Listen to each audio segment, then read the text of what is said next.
ಇದರಲ್ಲಿ ಮ್ಯಾಕ್ಸಿಮಮ್ ಜನ back pain ಸಮಸ್ಯೆಗೆ ಬಂದಿದ್ದಾರೆ. ಇಲ್ಲ ಕೆಲವರಿಗೆ ಒಬೆಸಿಟಿ ಪ್ರಾಬ್ಲಮ್, ಕೆಲವರಿಗೆ ಡಯಾಬಿಟಿಸ್ ಪ್ರಾಬ್ಲಮ್, ಕೆಲವರಿಗೆ ಹೈಪರ್ ಟೆನ್ಷನ್ ಪ್ರಾಬ್ಲಮ್, ಕೆಲವರಿಗೆ ಮೊಣಕಾಲು ನೋವು. ಸೊ ಈ ಥರ ಸಮಸ್ಯೆಗಳಿದೆ. ಸೊ ಇದರಲ್ಲಿ ಆಲ್ಮೋಸ್ಟ್ ನಾವು ನೋಡಿದರೆ 95% ಕಾಯಿಲೆಗಳಿಗೂ ಮೇನ್ ರೀಸನ್ ಹೊಟ್ಟೆಯಿಂದಾನೇ ಸ್ಟಾರ್ಟ್ ಆಗುತ್ತೆ, ನಮ್ಮ wrong way of life. So ಅದನ್ನು ನಾವು ಹೇಗೆ ಚೇಂಜ್ ಮಾಡಬೇಕು? ಸೊ ನಮಗೆಲ್ಲ ಒಂದು ತಪ್ಪು ಕಲ್ಪನೆ ಇದೆ, ನಾವೆಲ್ಲ ಮನೆ ಊಟ ಮಾಡ್ತೀವಿ ಸೊ ನಮಗೆ ಕಾಯಿಲೆ ಬರಲ್ಲ. It is not so. ಮನೆ ಊಟ ಮಾಡಿದರೆ ತುಂಬ ಒಳ್ಳೆಯದು, ಮನೆಯಲ್ಲೇ ನೀವು ಆಹಾರ ಪ್ರಿಪೇರ್ ಮಾಡಿ ಒಳ್ಳೆ ಫ್ರೆಶ್ ಆಗಿ ತೊಗೊಂಡ್ರೆ ತುಂಬ ಒಳ್ಳೆಯದು. ಬಟ್ ಅದರಲ್ಲಿ ನಮಗೆ ಬೇಕಾಗಿರುವಂಥ ಪೌಷ್ಟಿಕಾಂಶಗಳು ಇದೆ. ನಿಮಗೆಲ್ಲರಿಗೂ ಗೊತ್ತಿದೆ, ನಮಗೆ ಕಾರ್ಬೋಹೈಡ್ರೇಟ್ಸ್ ಬೇಕು, ಪ್ರೋಟೀನ್ ಬೇಕು, ಫ್ಯಾಟ್ ಬೇಕು, ಮಿನರಲ್ಸ್ ಬೇಕು, ವೈಟಮಿನ್ಸ್ ಬೇಕು, ಇದರೊಟ್ಟಿಗೆ ಫೈಬರ್, ನಾರಿನಾಂಶ ಬೇಕು. ಸೊ ನಾವು ತಗೊಳ್ಳುವಂಥ ದಿವಸ ತಗೊಳ್ಳುವಂಥ ಆಹಾರದಲ್ಲಿ ಈ ನ್ಯೂಟ್ರಿಯೆಂಟ್ಸ್ ಎಲ್ಲ ಇದೆಯಾ ಇಲ್ವಾ ಅಂತ ನಾವು ಕನ್ಫರ್ಮ್ ಮಾಡ್ಕೋಬೇಕು. ಅದೊಂದು ಡೆಫಿಷಿಯನ್ಸಿ ಬಂದ ಮೇಲೆ ಅದನ್ನು ಕಾಂಪೆನ್ಸೇಟ್ ಮಾಡಲಿಕ್ಕೆ ಮೆಡಿಸಿನ್ ತಗೊಳ್ಳೋಕ್ಕಿಂತನೂ ಒಂದು ರೆಗ್ಯುಲರ್ ಬೇಸಿಸಲ್ಲಿ ನಾವು ಈ ನ್ಯೂಟ್ರಿಯೆಂಟ್ಸ್ ಎಲ್ಲ ನಮ್ಮ ಆಹಾರದಲ್ಲೇ ಇದ್ದರೆ ತುಂಬ ಒಳ್ಳೆಯದು. ಆಹಾರವೇ ಔಷಧಿಯಾಗಿರಬೇಕು. ಬಟ್ ಈಗೇನಾಗಿದೆ, ಔಷಧಿ ಆಹಾರ. ಯಾಕಂದರೆ ಬೆಳಗ್ಗೆ ಎದ್ದು ಕೂಡಲೇ ಅವನಿಗೆ ಆ್ಯಸಿಡಿಟಿ ಇರುತ್ತೆ, ಒಂದು ಮಾತ್ರೆ ಬೇಕು ಆ್ಯಸಿಡಿಟಿ ಕಡಿಮೆ ಆಗೋಕ್ಕೆ. ಎರಡನೇದು ಆ್ಯಸಿಡಿಟಿ ಎಲ್ಲ ಆಯಿತು, ಡೈಜೆಷನ್ ಸರಿಯಾಗಲ್ಲ, ಅದಕ್ಕೆ ಇನ್ನೊಂದು ಮಾತ್ರೆ ಬೇಕು. ಮೋಷನ್ ಸರಿಯಾಗಲ್ಲ, ರಾತ್ರಿ ಅದಕ್ಕೂ ಮಾತ್ರೆ ತಿಂದೇ ಮಲಗುವಂಥ ಪರಿಸ್ಥಿತಿ ಆಗಿದೆ. ಸೊ ಇದಕ್ಕೆಲ್ಲ ಮುಖ್ಯ ಕಾರಣ ಏನು ಅಂತ ಕೇಳಿದರೆ ನಮ್ಮ ರಾಂಗ್ ವೇ ಆಫ್ ಲೈಫ್. ನಮ್ಮ ಆಹಾರದಲ್ಲಿ ಎಲ್ಲ ನ್ಯೂಟ್ರಿಯೆಂಟ್ಸು ಇದ್ದರೆ ನಮಗೇನು ಸಮಸ್ಯೆಗಳು ಆಗಲ್ಲ. ಸೊ ಬಟ್ ನಾವು ರೆಗ್ಯುಲರ್ಲಿ ಈಗ ತಗೊಳ್ತಾ ಇರುವಂಥ ಆಹಾರ ಏನಿದೆ ಅಂದರೆ ಹೈ ಕಾರ್ಬೋಹೈಡ್ರೇಟ್, ಧಾನ್ಯಗಳೇ ನಾವು ಹೆಚ್ಚಿಗೆ ತಗೊಳ್ತೀವಿ ಅಲ್ವಾ? ಈಗ ಮನೆಯಲ್ಲಿ ಮೇನ್ಲಿ ಏನು ಅಡುಗೆ ಮಾಡ್ತೀರಾ ಹೇಳಿ?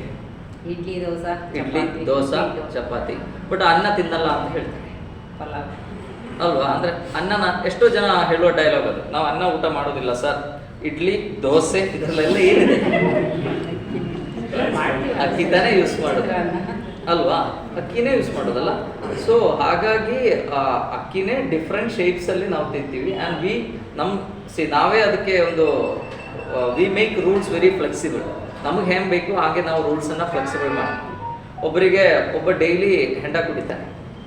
ಸೊ ಅವನಿಗೆ ಒಬ್ಬರು like he wanted to guide in a proper, ಅಂದ್ರೆ ಆಲ್ಕಹಾಲಿಸಮ್ ಬಿಡಬೇಕು ಅಂತ ಅವನಿಗೆ ಗೈಡ್ ಮಾಡಲಿಕ್ಕೆ ಅವನೇನು ಮಾಡ್ತಾರೆ, ನಿಮಗೆಲ್ಲ ಗೊತ್ತಿರ್ಬೋದು ಈ ಜೋಕ್.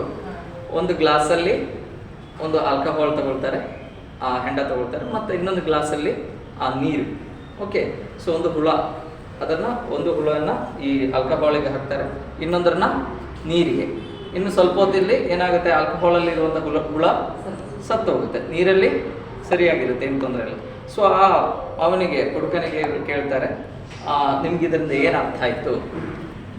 ಸೊ ಹುಡುಗ ಏನು ಹೇಳ್ತಾನೆ, ಆಲ್ಕೋಹಾಲ್ ಕುಡಿದ್ರೆ ಹೊಟ್ಟೆಯಲ್ಲಿ ಇರುವ ಹುಳ ಎಲ್ಲ ಸತ್ತೋಗುತ್ತೆ. So that is our present situation. So ನಾವು ಹೇಗೆ ಮಾಡ್ತೀವಿ ಅಂದರೆ ವಿ ಮಾಡಿಫೈ ರೂಲ್ಸ್, ಅದನ್ನು ನಮಗೆ ಹೇಗೆ ಬೇಕು ಅದನ್ನು ಆ ಥರ. ಈಗ ಡಾಕ್ಟರ್ ಹೇಳಿದ್ದಾರೆ ಒಂದು ಸ್ವಲ್ಪ ಕುಡಿದ್ರೆ ಒಳ್ಳೇದು, ಡಾಕ್ಟರ್ ಹೇಳಿದ್ದು ಸ್ವಲ್ಪ ಕುಡಿದ್ರೆ ಒಳ್ಳೇದು. ಈ ಸ್ವಲ್ಪದಲ್ಲಿ ಯಾರು ನಿಲ್ಲಿಸ್ತಾರೆ ಅಲ್ವಾ? ಈಗ ಡಾಕ್ಟರ್ ಹೇಳ್ತಾರೆ ಓಕೆ ಹಾರ್ಟ್ಗೆ ಒಳ್ಳೇದು, but you will have a very bad liver. Okay, cardiologist ಹೇಳಿರ್ತಾರೆ, ಯಾಕಂದ್ರೆ ಅವರಿಗೆ ಹಾರ್ಟ್ ಅಷ್ಟೇ ಸಂಬಂಧಪಟ್ಟಿದ್ದ. ಓಕೆ, ಲಿವರ್ ನೋಡೋದು ಗ್ಯಾಸ್ಟ್ರೋಎಂಟ್ರಾಲಜಿಸ್ಟ್. ಸೊ ನಾವೇನು ಮಾಡಬೇಕು, ಡೈಲಿ ರುಟೀನಲ್ಲಿ ನಮ್ಮ ಆಹಾರದಲ್ಲಿ ಈ ಪೌಷ್ಟಿಕಾಂಶಗಳೆಲ್ಲ ಇದೆಯಾ ಅಂತ ನಾವು ನೋಡಬೇಕು. ಈಗ ನಾ ಹೇಳಿದೆ, ಈಗ ಅಂದರೆ ಧಾನ್ಯಗಳು ನಾವು ಹೆಚ್ಚಿಗೆ ತಗೊಳ್ತೀವಿ. ಸೊ ಅದು ಇಟ್ ರಿಲೀಸಸ್ ಟ್ರಮೆಂಡಸ್ ಎನರ್ಜಿ. ಇದು ಕಂಪೇರ್ ಮಾಡಬೇಕು ಅಂದರೆ ಈಗ ಬೆಳಿಗ್ಗೆ ಒಂದು 10 ದೋಸೆ ಬೇಡ, ಒಂದು 5 ದೋಸೆ. ಓಕೆ, 5 ದೋಸೆ ಬೇಡ, ಒಂದು 4 ದೋಸೆ. ಓಕೆ, 3 ದೋಸೆ. ಈಗ dosa size also matters. So ಒಂದು 3 ದೋಸೆ ತಿಂದರೆ ನಮಗೆ ಸ್ಯಾಟಿಸ್ಫೈ ಆಗುತ್ತೆ. ಬಟ್ ಸ್ವಲ್ಪ ಹೊತ್ತಲ್ಲಿ ಒಂದು within short time again we start feeling hungry, ನಮಗೆ ಹಸು ಅನಿಸುತ್ತೆ ಅಲ್ವಾ? ಯಾಕೆಂದರೆ ಅದರಲ್ಲಿ ಮೇನ್ಲಿ ಇರೋದೇನು ಕಾರ್ಬ್ಸ್. ಸೊ ಕಾರ್ಬೋಹೈಡ್ರೇಟ್ ಅಂದರೆ ನಾವು ತುಂಬ ಪೇಪರ್ ಒಟ್ಟು ಮಾಡಿ ಅದಕ್ಕೆ ಬೆಂಕಿ ಹಾಕಿದರೆ ತುಂಬ ಬೆಂಕಿ ಬರುತ್ತೆ. ಒಂದು ಕಟ್ಟಿಗೆಗೆ ಬೆಂಕಿ ಹಾಕೋಕ್ಕಿಂತ ಎಷ್ಟೋ ಹೆಚ್ಚಿಗೆ ಬೆಂಕಿ ಬರುತ್ತೆ, ಬಟ್ ಬೇಗ ಪೇಪರ್ ಖಾಲಿ ಆಗುತ್ತೆ ಅಲ್ವಾ? The same thing happens. Carbohydrate ಏನಿದೆ ಅದು ಇಮ್ಮಿಡಿಯೇಟ್ಲಿ ಡೈಜೆಸ್ಟ್ ಆಗುತ್ತೆ, ತುಂಬ ಎನರ್ಜಿ ರಿಲೀಸ್ ಆಗುತ್ತೆ. ಸೊ ಎನರ್ಜಿ ಅಂದರೆ in the form of glucose. So ನಮಗೆಲ್ಲ ಏನನ್ಸುತ್ತೆ, ರಕ್ತದಲ್ಲಿ ಗ್ಲೂಕೋಸ್ ಹೆಚ್ಚಿಗೆ ಇದ್ದರೆ ಒಳ್ಳೆ ಎನರ್ಜಿ ಇದೆ. ಇಲ್ಲ, ರಕ್ತದಲ್ಲಿ ಇರುವಂಥ ಗ್ಲೂಕೋಸ್ ನಮ್ಮ ಸೆಲ್ ಒಳಗೆ ಇರುವಂಥ ಮೈಟೋಕಾಂಡ್ರಿಯಾ ಅಂತ ಇದೆ, which is called as a power house. ಅಲ್ಲಿ ಹೋದರೆ ಮಾತ್ರ ಎನರ್ಜಿ ಮಾಲಿಕ್ಯೂಲ್ ATP ಅಂತ ಹೇಳ್ತೀವಿ, ಅಡಿನೋಸಿನ್ ಟ್ರೈಫಾಸ್ಫೇಟ್, ಇದು ರಿಲೀಸ್ ಆಗಬೇಕು ಅಂದರೆ ದಟ್ ಇಸ್ ಅ ಎನರ್ಜಿ. ಆಗಬೇಕು ಅಂದರೆ ರಕ್ತದಲ್ಲಿರುವಂಥ ಗ್ಲೂಕೋಸ್ ಸೆಲ್ ಒಳಗೆ ಹೋಗಬೇಕು. ಸೊ ಈ ಕಾರ್ಬೋಹೈಡ್ರೇಟ್ ತಿಂದಾಗ ಏನಾಗುತ್ತೆ, ತುಂಬ ಎನರ್ಜಿ ರಿಲೀಸ್ ಆದಾಗ ಈ ರಕ್ತದಲ್ಲಿ ಹೈ ಗ್ಲೂಕೋಸ್ ಇರುತ್ತೆ. ಈ ಗ್ಲೂಕೋಸನ್ನು ಎಲ್ಲಾದರೂ ಕಳಿಸ್ಬೇಕು. ಅದಕ್ಕೆ ಇನ್ನೊಬ್ರು ನಮ್ಮಲ್ಲಿದ್ದಾರೆ ಪ್ಯಾನ್ಕ್ರಿಯಾಸ್. ಸೊ ಅದೇನು ಮಾಡುತ್ತೆ, that will release lot of insulin ಹೆಚ್ಚಿಗೆ ಬೇಕಾಗುತ್ತೆ. ಯಾಕೆ ಇಷ್ಟೆಲ್ಲ ಎನರ್ಜಿ ಇದೆ, ಸೊ ಹೈ ಇನ್ಸುಲಿನ್ ಪ್ರೊಡ್ಯೂಸ್ ಆಗುತ್ತೆ. ಅದಕ್ಕೆ ನಾವು ಹೈಪರ್ ಇನ್ಸುಲಿನಿಮಿಯಾ ಅಂತ ಹೇಳ್ತೀವಿ. ಸೊ ಈ ಹೈಪರ್ ಇನ್ಸುಲಿನಿಮಿಯಾ, ಎಷ್ಟು ಇನ್ಸುಲಿನ್ ಬೇಕೋ ಅದಕ್ಕಿಂತ ಭಾಳ ಹೆಚ್ಚಿಗೆ ಇನ್ಸುಲಿನ್ ಪ್ರೊಡ್ಯೂಸ್ ಆದಾಗ ಬಾಡಿ ವಿಲ್ ಗೆಟ್ ರೆಸಿಸ್ಟೆಂಟ್. ಈಗ ಈ ಕುಡುಕನ ಎಕ್ಸಾಂಪಲ್ ನಾನು ಹೇಳ್ತೇನೆ. ಒಬ್ಬ ಡೈಲಿ ಒಂದು ಕ್ವಾಂಟಿಟಿ, ಮೇ ಬಿ ಒಂದು ಸಣ್ಣ ಬಾಟಲ್, ಒಂದು ಕ್ವಾರ್ಟರ್ ಬಾಟಲ್ ಕುಡಿತಾನೆ ಅಂತ ಇಟ್ಕೊಳ್ಳಿ. ಅವ್ನು ಡೈಲಿ ಅದು ಕುಡಿದ್ರೆ ಸ್ವಲ್ಪ ಹೊತ್ತಾದ್ಮೇಲೆ ಅವನಿಗದು ತಾಗೋದಿಲ್ಲ, ಇನ್ನೂ ಹೆಚ್ಚಿಗೆ ಬೇಕಾಗುತ್ತೆ. The same thing happens. Hyperinsulinaemia ಇದ್ದಾಗ ನಮ್ಮ ಬಾಡಿಯಲ್ಲಿ ಇರುವಂಥ ಈ ರಿಸೆಪ್ಟರ್ಸ್ ಏನಿದೆ ಅದಕ್ಕೆ ರೆಸಿಸ್ಟೆನ್ಸ್ ಬರುತ್ತೆ. ಸೊ ಆ್ಯಕ್ಚುಲಿ ಇರುವಂಥ ಕಾಯಿಲೆ ಡಯಾಬಿಟಿಸ್, ಎಲ್ಲರಿಗೂ ಗೊತ್ತಿದೆ ಡಯಾಬಿಟಿಸ್. ಆ್ಯಕ್ಚುಲಿ ಡಯಾಬಿಟಿಸ್ ಅಂದರೆ ಆ ಥರ 2 ಕಾಯಿಲೆಗಳಿದೆ. ಒಂದು ಕಾಯಿಲೆ ನಮಗೆ ಮರ್ತೋಗ್ಬಿಟ್ಟಿದೆ. ಒನ್ ಇಸ್ ಡಯಾಬಿಟಿಸ್ ಮೆಲೈಟಸ್, ನಮಗೆ ಬರುವಂಥ ಸಕ್ಕರೆ ಕಾಯಿಲೆ. ಇನ್ನೊಂದು ಡಯಾಬಿಟಿಸ್ ಇನ್ಸಿಪಿಡಸ್, ಅಂದರೆ ಹೆಚ್ಚಿಗೆ ಮೂತ್ರ ಹೋಗುವಂಥ ಒಂದು ಕಾಯಿಲೆ. ಸೊ ಈ ಡಯಾಬಿಟಿಸ್ ಇನ್ಸಿಪಿಡಸ್ ಈಗ ಯಾರಿಗೂ ನೆನಪೇ ಇಲ್ಲ. ಡಯಾಬಿಟಿಸ್ ಅಂತ ಹೇಳಿದ್ರೆ ಸಕ್ಕರೆ ಕಾಯಿಲೆ. ಆ್ಯಕ್ಚುಲಿ ಡಯಾಬಿಟಿಸ್ ಮೆಲೈಟಿಸ್ ಅಂತ ಹೇಳಿದ್ರೆ ಮಾತ್ರ ಸಕ್ಕರೆ ಕಾಯಿಲೆ. ಆ್ಯಂಡ್ ನಾವು ವರ್ಲ್ಡಲ್ಲಿ ವಿ ಆರ್ ದ ನಂಬರ್ 1. ಒಲಿಂಪಿಕ್ಸಲ್ಲಿ ಮೆಡಲ್ ಸಿಕ್ಕಿಲ್ಲ ಅಂದ್ರೆ ಇದರಲ್ಲಿ ಏನಾದರೂ ಮೆಡಲ್ ಇದ್ರೆ ನಮಗೆ ಸಿಗುತ್ತೆ ಗ್ಯಾರಂಟಿ. ಯಾಕಂದ್ರೆ ಈಗ ಪ್ರತಿಯೊಂದು ಮನೆಯಲ್ಲಿ ಕೂಡ ಡಯಾಬಿಟಿಕ್ ಪೇಷಂಟ್ಸ್ ಇದ್ದಾರೆ ಅಲ್ವಾ. ಆ್ಯಂಡ್ ಮೊದಲಲ್ಲಾದರೆ like diabetes was known as rich man's disease. ತುಂಬ ದುಡ್ಡಿರೋರಿಗೆ ಬರುವ ಕಾಯಿಲೆ ಆಗಿತ್ತು ಸಕ್ಕರೆ ಕಾಯಿಲೆ, ಹೈಪರ್ ಟೆನ್ಷನ್. ಇದು ಸೊ ರಾಯಲ್ ಡಿಸೀಸಸ್. ಈಗ ಅದು ಹೋಗ್ಬಿಟ್ಟಿದೆ. ಈಗ either every one are royal ಅವ್ರ ಎಲ್ಲರೂ ರಾಯಲ್ ಇರ್ಬೋದು, ಎಲ್ಲರ ಹತ್ರ ದುಡ್ಡಿದೆ ಅದಕ್ಕೆ ಇರ್ಬೋದು. ಬಟ್ ಆ ಥರ ಆಗ್ಬಿಟ್ಟಿದೆ. ಅದರ ಮುಖ್ಯ ಕಾರಣ ಅಂದರೆ ಈ high consumption of carbohydrate. Actual ಕಾಯಿಲೆ ಏನು ಅಂದರೆ that is not diabetes, it is insulin resistance. So insulin resistance ಇದ್ದಾಗ ಏನಾಗುತ್ತೆ, insulin will not act properly. So ರಕ್ತದಲ್ಲಿ ಇರುವಂಥ ಗ್ಲೂಕೋಸನ್ನು ಸೆಲ್ ಒಳಗೆ, ಕೋಶಗಳ ಒಳಗೆ ಕಳಿಸ್ಲಿಕ್ಕೆ ಆಗೋದಿಲ್ಲ. ರಕ್ತದಲ್ಲಿ ಹೈ ಗ್ಲೂಕೋಸ್ ಲೆವೆಲ್ ಇರುತ್ತೆ. ಅದನ್ನು ನಾವೇನು ಹೇಳ್ತೀವಿ, ಸಕ್ಕರೆ ಕಾಯಿಲೆ ಅಂತ ಹೇಳ್ತೀವಿ. ಸೊ ಈಗ ನೀವೇ ವಿಚಾರ ಮಾಡಿ, ಬೆಂಕಿ ಫೈರ್ ಇಲ್ಲ ಅಂದರೆ ಯಾರಿಗಾದರೂ ಧಾನ್ಯ ತಿನ್ಲಿಕ್ಕೆ ಆಗ್ತಿತ್ತ? ಆಗೋದಿಲ್ಲ. ಆಗಿತ್ತು ಅಕ್ಕಿ ತಿಂತಿದ್ರಾ? ಇಲ್ಲ. ಫೈರ್ ಬೇಕೇ ಬೇಕು. ಇಲ್ಲಾಂದರೆ ಹಿಟ್ಟು ಮಾಡಿ ಕುಡಿಬೇಕಾಗಿತ್ತು ಅಲ್ವಾ. ಇಲ್ಲ, ಫೈರ್ ಬಂದ ಮೇಲೆ ನಾವು ಈ ಥರ ಧಾನ್ಯಗಳು ತಿನ್ನಲಿಕ್ಕೆ ಸ್ಟಾರ್ಟ್ ಮಾಡಿದ್ವಿ. ಫೈರ್ ಇಲ್ಲ ಅಂದರೆ ನಾವೇನು ಮಾಡ್ತಿದ್ವಿ, ಏನು ತಿಂದಿರ್ಬೋದು, ಹಣ್ಣು ತಿಂದಿರ್ಬೋದು, ತರಕಾರಿ ತಿಂದಿರ್ಬೋದು, ಮಾಂಸನೂ ತಿಂದಿರ್ಬೋದು, ರಾ ಮೀಟ್ ತಿನ್ನೋರಿದ್ದಾರೆ.